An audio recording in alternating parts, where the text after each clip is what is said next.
TV.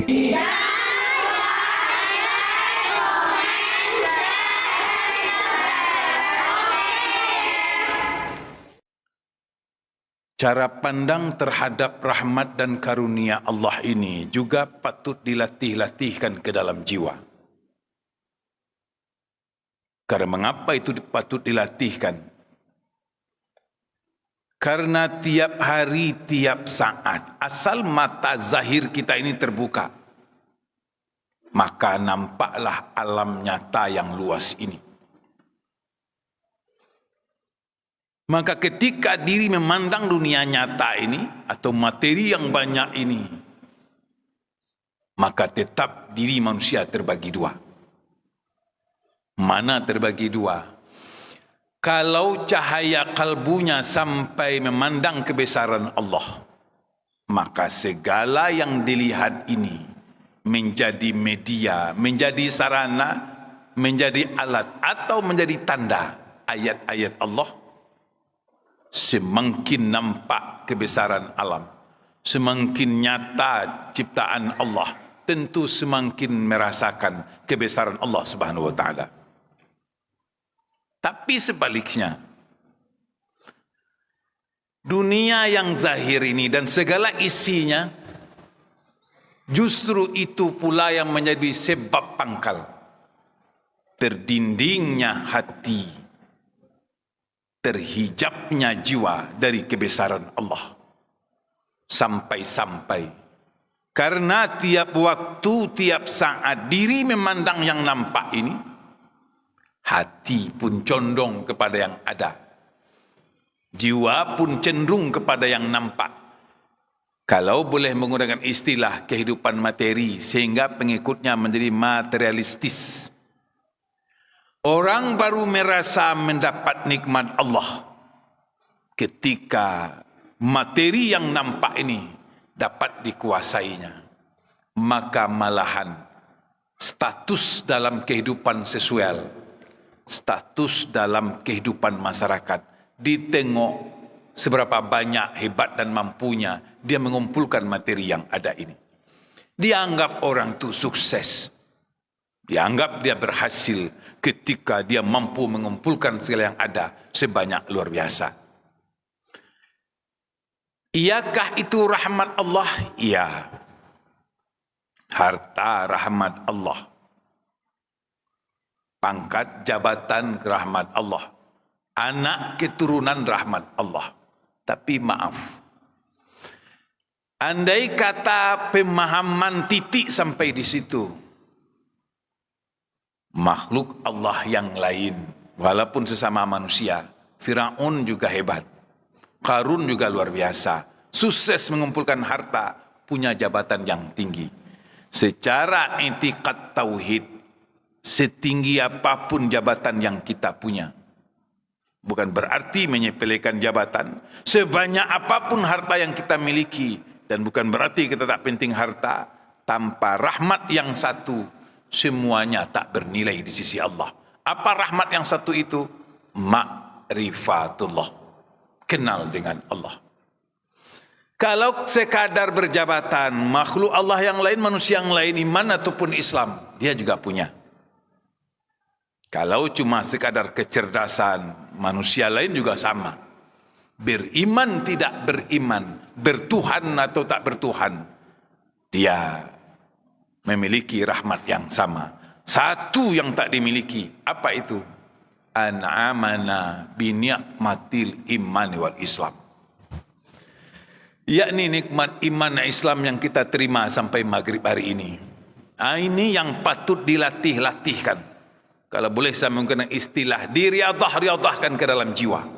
Sehingga memandang yang tersirat di balik yang tersurat. Belajar memandang hakikat dipandang di balik yang zahir, sehingga sampai kepada maksud yang hakiki. Pak Ibu jemaah, untuk mengantar kajian malam ini, saya mencoba sedikit membaca perjalanan sejarah diri manusia. Sehubungan dengan apa tadi? Dengan pentingnya ma'rifatullah. setiap diri manusia yang umum diberikan standar. Standar kecerdasan, diberikan kalbu, diberikan fisik. Tapi maaf, secerdas-cerdas akal, tanpa dapat bimbingan wahyu Allah, jangankan memikirkan tentang Allah, hakikat diri saja manusia tak pernah selesai sampai hari ini. Saya ulang, walaupun dengan berpotensi kepintaran, manusia memikirkan tentang segala yang ada ini. Banyak ilmuwan yang lahir, banyak orang yang dianggap cerdas. Tapi ketika akal kecerdasan itu tak dapat hidayah Allah, jangankan bicara hidup sesudah hidup, jangankan bicara Allah yang maha gaib, hakikat diri manusia saja tak duduk dalam ilmu pengetahuan. Salah satu contoh, walaupun sampai hari ini mulai ditinggalkan, tapi masih banyak dipakai. Jangankan bicara hakikatul insan, siapa itu manusia, tak duduk dalam ilmu filsafat. Contoh, salah satu teori yang sempat masyhur, sempat diajarkan ke anak kita sampai ke negeri ini, yakni tentang asal muasal manusia. Terkenal sebuah teori yang sangat dasar, namanya teori evolusi. Siapa yang punya? Charles Darwin. Hebatkah? Hebat. Hasil kajian yang mendalam? Iya. Banyak penelitian? Jelas. Tapi kesimpulannya yang tidak enak. Dan hari ini masih diajarkan.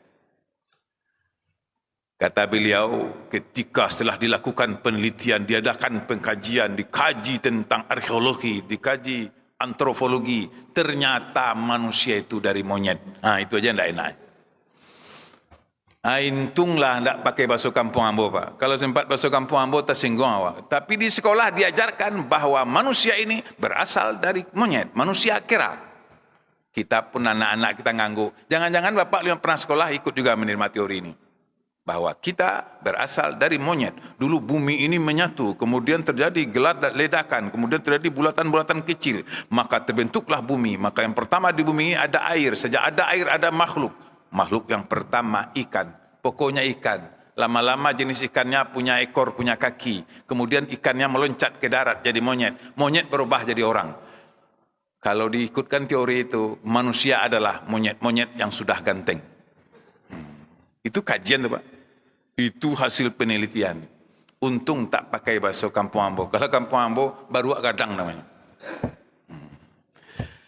Tapi yang namanya ilmu itulah. Tapi muncul kajian. Akal yang dibimbing oleh wahyu. Maka dipakai kalimat yang luar biasa. Laqad khalaqnal insana fi ahsani taqwim. Apa wujud fi ahsani takwim itu? Maka ulama mencoba membaca sejarah diri. Karena apa kata ulama hakikat? Engkau wujud sebagai manusia itu saja, itu rahmat Allah yang luar biasa. Mengapa itu dipandang sebagai sebuah rahmat? Jadi manusia ini saja? Coba. Kalau sedikit boleh membaca alam. Sebelum kita duduk di alam dunia ini, kita di dalam rahim. Alam rahim sampai alam dunia ini, dalam istilah ilmu dikenal dengan alam insan. Sebelum kita jatuh ke alam rahim, semua kita itu terbentuk, diproses dalam alam ajsam. Kapan itu? Ketika bibit tersimpan dalam sulbi bapak. Maka pada hakikatnya yang punya anak itu ayah. Ibu cuma bagaikan tanah. Maka semua anak laki-laki atau perempuan pasti binnya kepada ayah. Ketika dari sulbi bapak jatuh ke rahim bunda, menurut penelitian jumlahnya sangat banyak. Bukan 1, bukan 2, bukan 10, bukan 1 juta, bukan 2 juta, ratusan juta. Maaf, dari ratusan juta ini, yang jadi berapa? Halo? 1. Sesekali 2. Jarang yang 4. 10 enggak. Dari yang ratusan juta itu dipilih. Dan kita waktu itu tidak memilih, tapi dipilih. Kita tak mengerti. Tapi dengan takdir Allah, kita yang terpilih. 99999 lagi terbuang. Maka ya bapak ibu yang duduk dalam majelis ini adalah bukan bibit sembarangan. Ini pilihan fi ahsani taqwim. Mulai dari bibit saja kita terpilih, Pak.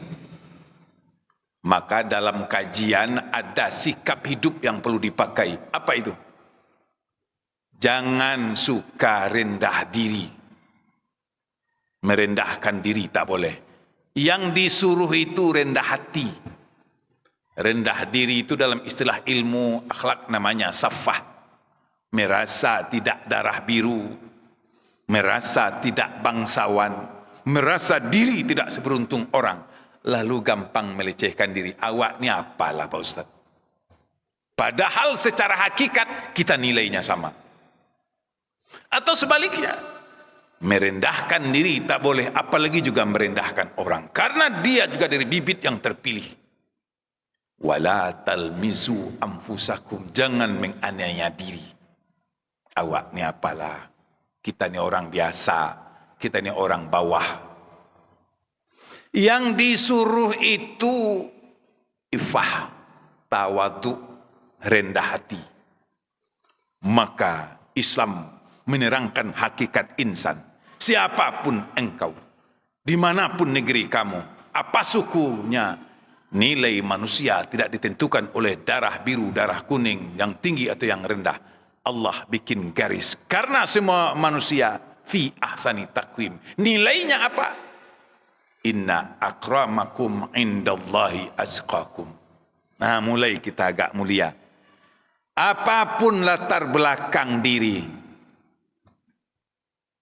apapun latar belakang keluarga, itu memang patut jadi sejarah. Tapi itu tidak patut menghinakan diri. Karena hina dan mulianya manusia di hadapan Allah diukur seberapa jauh tingkat kenalnya akan Allah.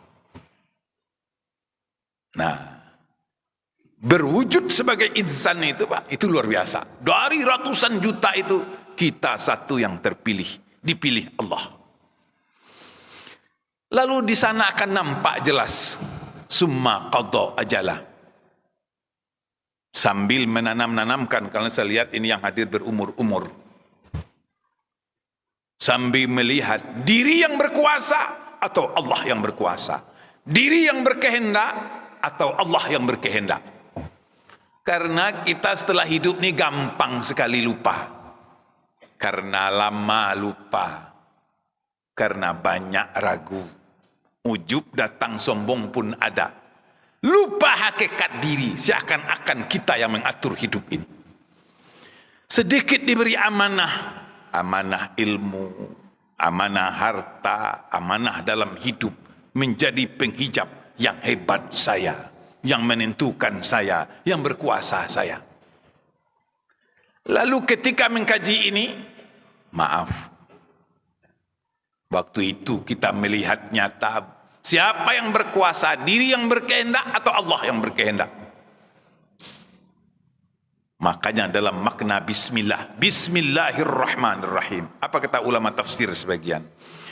30 juz itu termuara, tersimpul kepada umul Quran. 7 ayat yang istimewa. Al-Fatihah tersimpul kepada ayat yang pertama, bismillahirrahmanirrahim. Bismillah tersimpul kepada bi. Apa kata ulama tafsir? Bi kana makana biyakunu mayakun. Kalau bukan karena kehendak Allah, kalau bukan karena kuasa dan kekuasaan Allah, tak satu pun yang terjadi di alam ini. Ada atau tak ada, wujud atau tak wujud sesuatu, tergantung la ilaha illallah.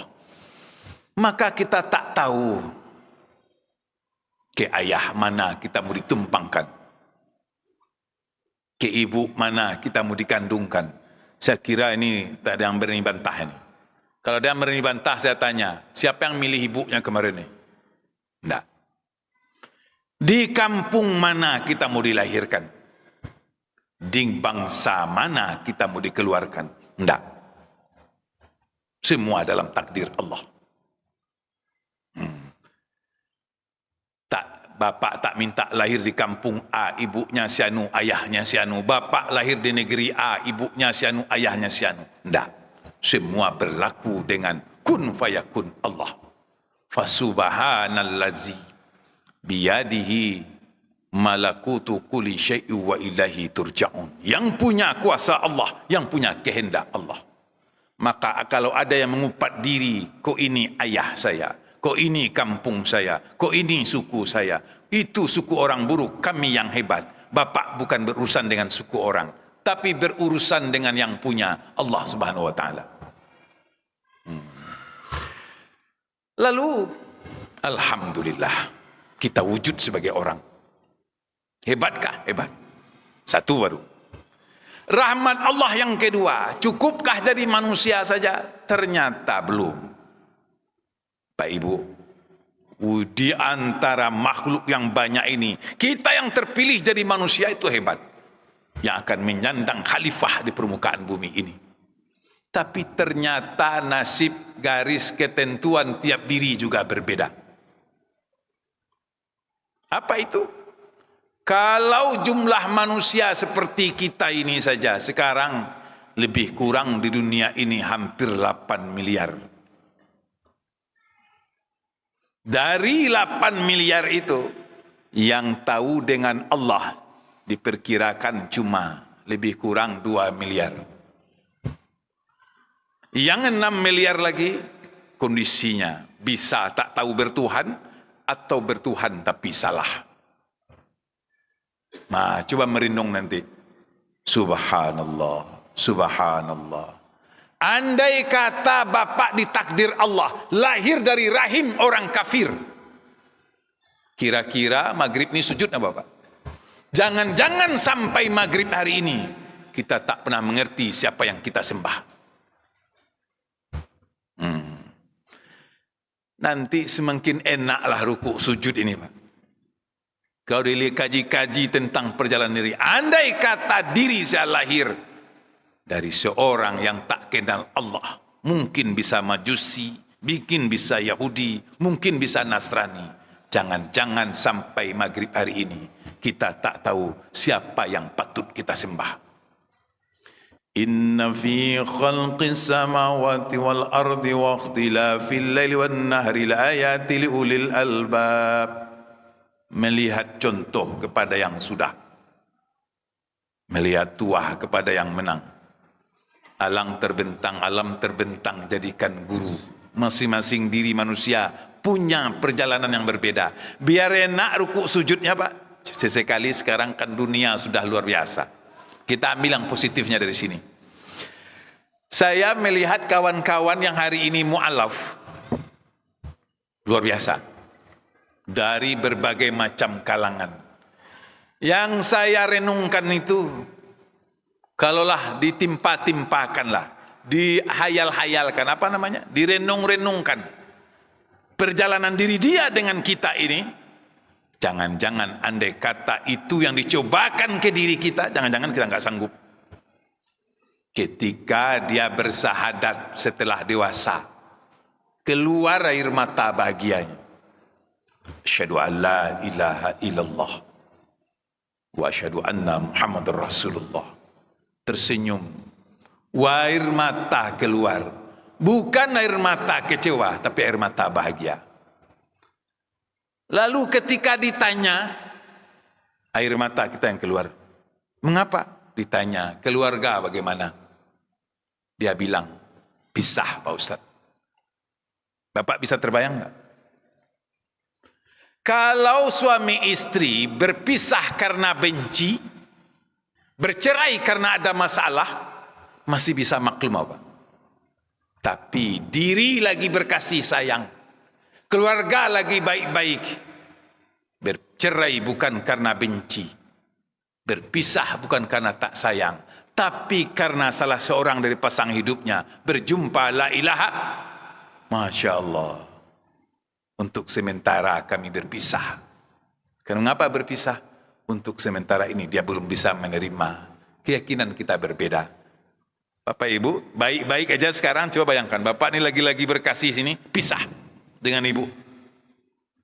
Merajuk aja suami 3 hari atau istri seminggu, hilang akal Bapak. Ini lagi kita bahagia, pisah. Tanya lagi anak-anak. Anak-anak ikut bapaknya. Atau mungkin anak-anak ikut ibunya. Karena mertua tak suka saya pindah keyakinan. Dengan pasangan hidup pisah. Dengan anak-anak bercerai. Dengan keluarga, untuk sementara komunikasi terputus. Usaha, kerjaan saya hilang. Saya terhenyuh saja nengok. Coba dah lihat sesekali Pak. Mereka bisa tersenyum mengucapkan la ilaha illallah walaupun urusan dunianya habis. Bercerai dengan pasangan hidup. Tak berjumpa dengan anak-anak sebuah hati. Terputus dari keluarga. Hilang kerjaan. Tapi dia tersenyum la ilaha illallah Muhammad Rasulullah. Agak malu saya menengok. Malunya gimana? Mana tahu di antara kami yang sudah lama Islam ini. Yang satu bahagia dengan la ilaha illallah walaupun dunianya hilang. Yang satu menangis membaca la ilaha illallah karena tidak mendapatkan dunia. Berapa banyak orang Islam yang kecewa dengan sujud rukuknya karena banyak kehendak yang tak terpenuhi. Tak jarang jemaah ada yang bertanya, Pak Ustadz, rasanya makin solat kita makin diuji Pak Ustadz. Ini ada jumpa nih saya. Katanya Allah itu maha penerima doa. Kok doa saya tak dikabul? Yang satu bahagia karena berjumpa kebenaran. Yang satu hati-hati kecewa dengan rukuk sujudnya karena nafsunya tidak terpenuhi. Apa nafsunya? Tak cocok yang kita inginkan, tak sesuai yang kita kehendaki, tak tercapai yang dicita-cita. Dia merasa dia ditinggal Tuhan. Tak adil Tuhan ini. Si anu ndak sholat, rezekinya nambah. Saya yang rajin kok begini-begini saja. Hati-hati. Itu syahwat ma'rifat namanya Pak. Syahwat dalam ilmu hakikat. Seakan-akan Tuhan yang harus ikut kepada kehendak dirinya, bukan dirinya yang harus ikut kepada kehendak Allah. Hati-hati.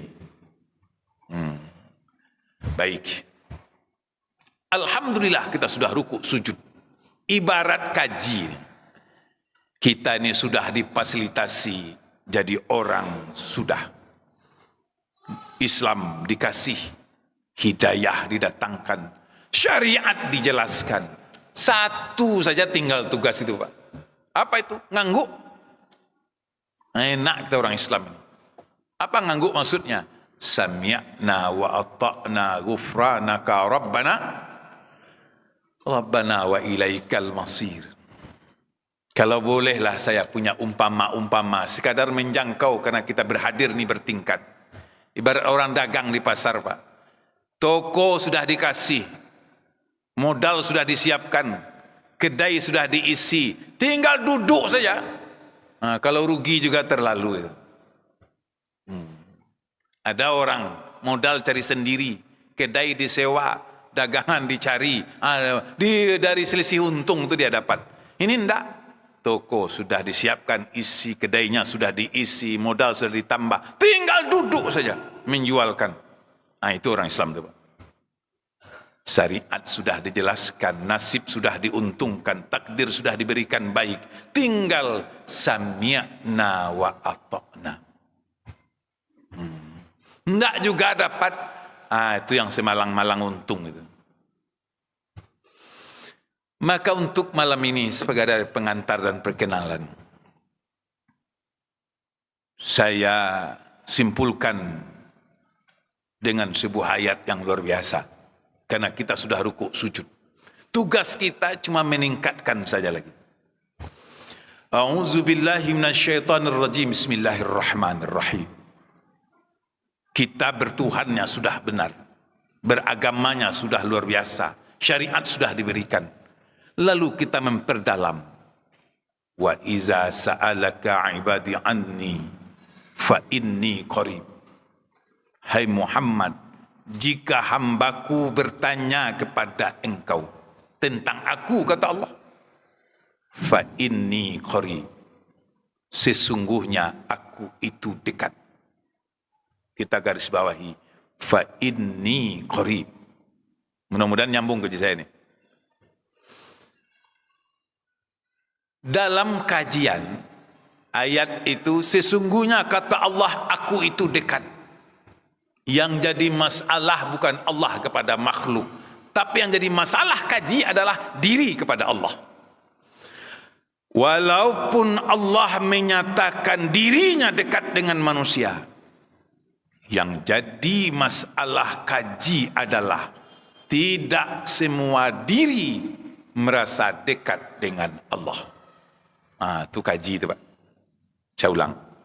Walaupun Allah menyatakan dirinya dekat dengan makhluknya, bukan itu yang jadi masalah. Yang jadi masalah adalah tidak semua diri merasa dekat dengan Allah.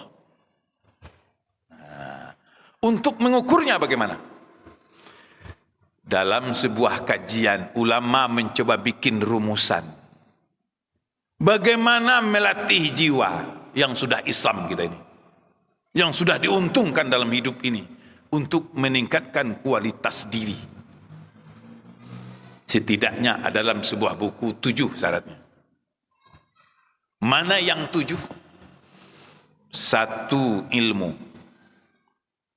Yang kedua, yakin. Yang ketiga, taat. Yang keempat, ridho. Yang kelima, ikhlas. Yang keenam, benar. Yang ketujuh, mahabbah. Hafal? Halo? Hafal tak?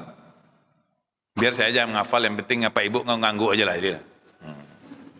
Ini enaknya ngajar, ngaji di masjid ini enak, Pak. Tak ada uang semester, tak ada evaluasi, tak ada ujian, tak bayar uang kuliah. Pokoknya lulus terbaik. Paham lulus juga, tak paham lulus juga. Baik lalu je kau dapat 10 aja, bro. Baik. Apa syarat yang pertama? Syarat melatih diri makin hampir rasa dengan Allah. Dalam istilah ilmu disebut muqarrabin. Syarat pertama ilmu. Makanya ada kalimat dalam Quran, fa'lam annahu la ilaha, ketahuilah olehmu la ilaha illallah. Fa'lam, menuntut ilmu. Orang Melayu lama menyebut tak tahu maka tak kenal. Tak kenal maka tak kasih, tak kasih maka tak cinta. Jauh hampirnya, dekat jauhnya rasa manusia kepada Allah. Yang pertama ditentukan dengan tingkat ilmunya.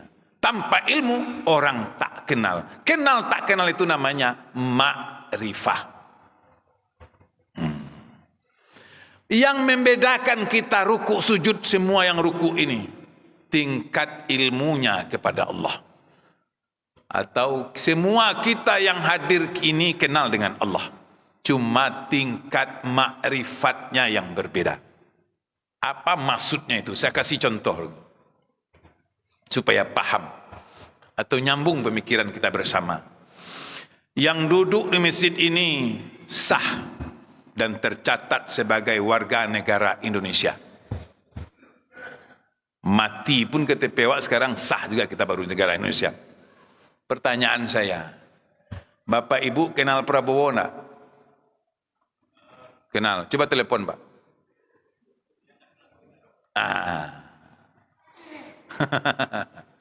Bisa jumpa? Bisa bertamu?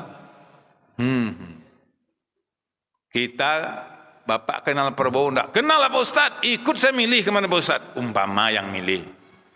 Fotonya di rumah 3 Pak Ustadz. Fotonya ada, kita kenal, kita sah jadi warganya, dan dia sah jadi presiden. Cuma saya turun telepon kenal, dia tidak kenal. Gimana caranya Pak? Si Anu itu yang dekat dengan dia Pak Ustadz. Kalau mau jumpa dengan siapa? Si Anu itu kabarnya dekat dengan dia. Semua kita kenal presiden, tapi tingkat kenal kita berbeda. Betul kan? Sah. Ada yang dekat sekali, ada yang kenal sekali, ada yang luar biasa kenal. Maka berbeda tingkat kenal ini, dalam istilah kaji berbeda tingkat ma'rifat. Kelas kita saja yang berlain. Ada yang kelas 1, ada yang kelas 7. Dalam bahasa kaji disebut maqam. Bukan makam kuburan. Tingkatan diri manusia kepada Allah. Semua yang rukuk sujud tadi sah. Dan nilainya luar biasa. Cuma tingkatnya yang berbeda.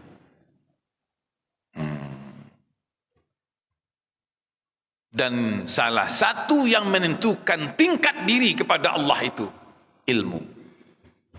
Semakin mengerti, semakin paham, semakin bermakrifat, semakin dekat. Karena kita semakin tahu pangkal diri seseorang dekat dengan Allah, ilmunya bertambah. Baik, untuk memperingkas, saya ambil 2 saja. Ilmu sudah mungkin. Sejauh yang kita lihat, sepanjang yang kita dengar, seumur yang kita lalui, kita masing-masing sudah punya ilmu tentang agama Allah. Tapi maaf, syarat ilmu itu yakin. Kalau ilmu banyak tapi tak yakin, kalau boleh saya memakai istilah orang awam, yakin lai picayo. Itu bahasa umum sebenarnya. Itu bukan bahasa dalil itu. Mana contoh? Dikatakan tak punya ilmu ada. Dikatakan tak mengerti, dia tahu. Akalnya cerdas, wawasan luas, ilmunya banyak, literatur punya, dalil tahu. Saya mau tanya sama Bapak Ibu, ada enggak orang pintar yang enggak sholat? Apa masalahnya? Dia tahu orang pintar, ngapa enggak tahu? Buku literatur dia punya alasan. Malahan kalau berdebat dengan dia itu yang payah Pak. Kalau dengan orang awam enak Pak. Mengapa enggak belum sholat? Itulah Pak Ustadz, keadaan Pak Ustadz. Memang banyak dosa Pak Ustadz. Enggak sempat sholat. Kadang-kadang ya macam langsung dia mengaku dia salah. Coba yang pintar tadi Pak. Dia guru besar. Mengapa anda tidak sholat? Itu 2 jam jawabannya. Dia soal begini Pak Ustadz. Soal sholat tak sholat itu bagaimana pribadi kita seseorang dengan yang bersangkutan. Itu bukan soal panjang ujungnya tidak sholat juga. Mutar dia. Dengan retorika yang berbagai macam. Apanya yang salah? Dia tahu perintah jelas, literatur punya. Ternyata tidak cukup sekadar cerdas. Ada alat satu lagi. Wadah untuk menangkap cahaya Allah. Kalbu, hati. Walaupun dia paham, orang kafir ada yang paham. Sejak zaman Nabi Pak, bukan tak tahu orang kafir Quraisy itu. Keluarganya berdekatan sekampung, keluarga besar. Paham dengan Rasulullah. Tapi kalbunya lagi tertutup. Maka syarat ilmu di sini yakin. Kalau ilmu banyak tak yakin, minyak habis sambal tak enak, arang habis besi binasa. Penutup kaji. Kalau ilmu ada, kaji ada, yakin tak duduk, bapak bermasalah. Saya izin berpantun, tapi pantun saya pantun Sumatera Barat. Kalau tak ngerti nanti saya translate. Rapek dahannya sika duduk, salo basalo bungo paku. Kaji dapet paham tak duduk, rumah tampak jalan tak tahu. Kaji banyak tapi nak marapek makanan kaki goyang. Baik, Masih ada 5 menit, sampai di situ dulu. Mana tahu ada yang mau bertanya atau mau protes juga silakan. Silakan Pak, ada 5 menit waktu ini. Kalau enggak, saya sudahi. Tak nyambung juga ada masalah. Halo?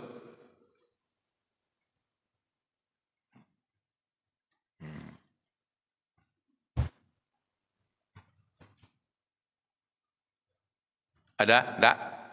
Alhamdulillah, berarti kalau pas itu, berarti saya hebat. Bapak hebat, saya hebat. Selesai berarti bahasan. Nah, tapi supaya sedikit lagi, biar terang bagi Bapak mana yang cerdas, mana yang ilmu, mana yang yakin. Saya kasih contoh awam tadi. Contoh umum. Bapak Ibu mana yang takui? Sama orang hidup apa sama orang mati? Dari jawabannya, dari ketawanya, entah mana-mana yang takui ya Pak Ustaz. Kita pakai logika dulu. Ilmu. Menurut akal, menurut ilmu, ada enggak mayat gigit orang?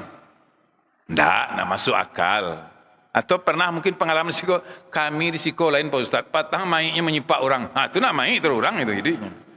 Pas ngosok-ngosok giginya, Pak Ustaz digiginya Pak. Nah lucu nama minta ruqyah jemaah.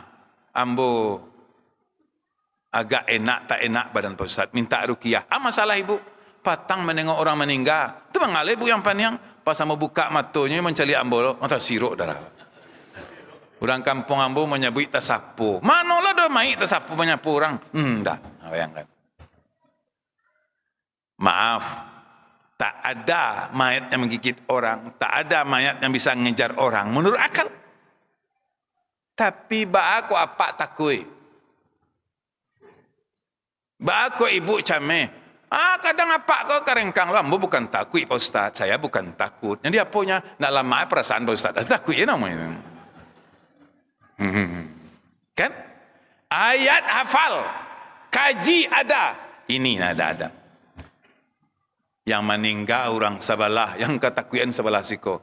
Babelok jalan sembilan subuh Pak kamari lalu nyoba kamari lalu, nak lama lalu siap orang meninggal situ. Bayangkan. Maksud hati beribadah kepada Allah. Ko rumah, ko orang meninggal. Bapak ko niyo tahajud, ibu lalaki mukenanya. Pas niyo sujud sedang tahajud lampu mati. Allahu Akbar. Ko coba. Duduk di atas sajadah. Kita lagi menyembah Allah. Yang dibaca kalimat Allah. Yang terasa hantu terus, bayangkan. Itu yang ilmu mana yakin tu Pak. Allahu Akbar, sami Allah liman hamidah, mati lampu, capek cari HP-nya, capek ampulang, je laki-laki di berangannya, tu mati lampu, alur sana duit lah sebentar lagi, ada orang meninggal sebelah. Duduk di atas sajadah, menghadap ke Ka'batullah, yang dibaca kalimah Allah, nanti rasuk. Bayangkan Pak. Sekarang intikaf agak banyak di masjid. Kalau dulu intikafnya kan ada yang surang, ada yang nambah duo. Ada yang lucunya Ustad. Babunyinya. Nya Ustad kau batigo intikaf. Nan seorang memperbaiki wudhu, yang seorang ambil apa keluar. Nan seorang kau tagak lahnya. Bago keluar. Enggak, kalian keluar dan keluar. Takut yang yo. Apa lawak takut yang Pak Ustad? Cuma aku dua menyangka saja seorang. Dalam rumah Allah. Apa hebatnya Pak?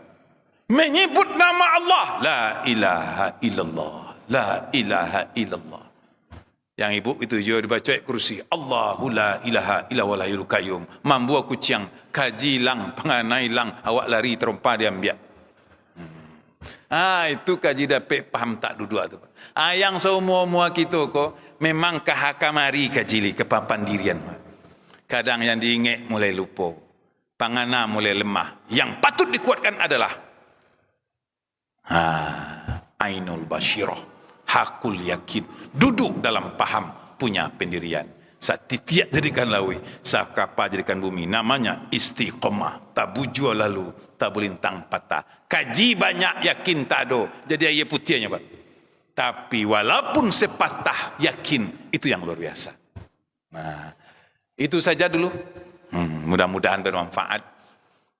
Dan saya mohon maaf andai kata kaji saya tidak bisa terpahamkan, karena tentu yang penting niat kita sama-sama lurus. Mudah-mudahan majlis ini menjadi majlis yang diberkahi Allah Subhanahu wa taala. Demikian, subhanakallahumma wa bihamdika asyhadu an la ilaha illa anta astaghfiruka wa atubu ilaik.